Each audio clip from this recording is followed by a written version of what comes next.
How does alliteration vary in poetry genres? Have you ever noticed how certain sounds in poetry can create a rhythm or mood? Today, we are going to look at how alliteration, the repetition of initial consonant sounds, changes across different poetry genres. Alliteration is not just a fancy term. It plays a vital role in shaping the way poetry feels and sounds. In traditional Germanic and Old Norse poetry, alliteration is a key structural element. It organizes the meter, where stressed syllables in each half line must alliterate. This creates a rhythmic framework that aids in memorization, especially important in oral traditions. Epic and heroic poems often use strict alliteration, making it easier for poets to recite long verses from memory.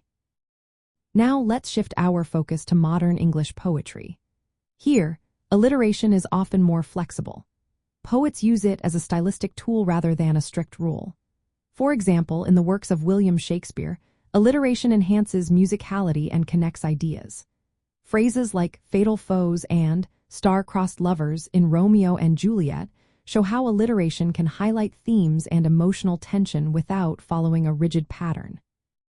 Moving beyond Europe, we find oral poetry traditions like Somali and Mongol poetry. In Somali poetry, alliteration requires the same initial consonant to carry through multiple lines.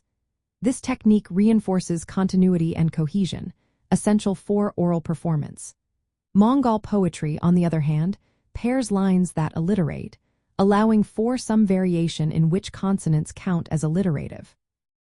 This reflects the cultural context and the communal nature of these poetic forms. Different genres also showcase alliteration in unique ways. Epic and heroic poetry often employs strong, regular alliteration to create a grand tone. Lyric poetry may use more subtle alliteration to evoke mood and emotional nuance.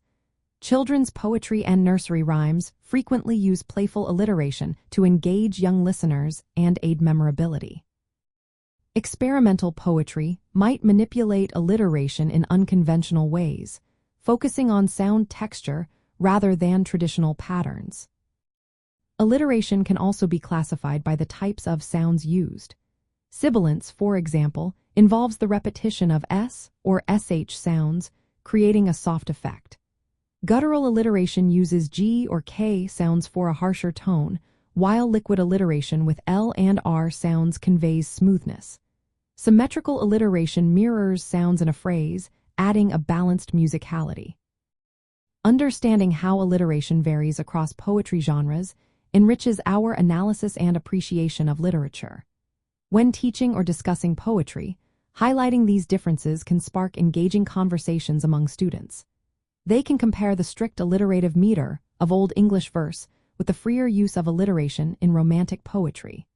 This comparison helps students grasp how alliteration serves each poem's overall effect and cultural context. In the end, alliteration is not just a decorative element. It varies widely across genres, reflecting the poem's background and purpose. Whether it is a strict metrical tool or a flexible stylistic device, alliteration remains a powerful aspect of poetry that can transform the reading experience.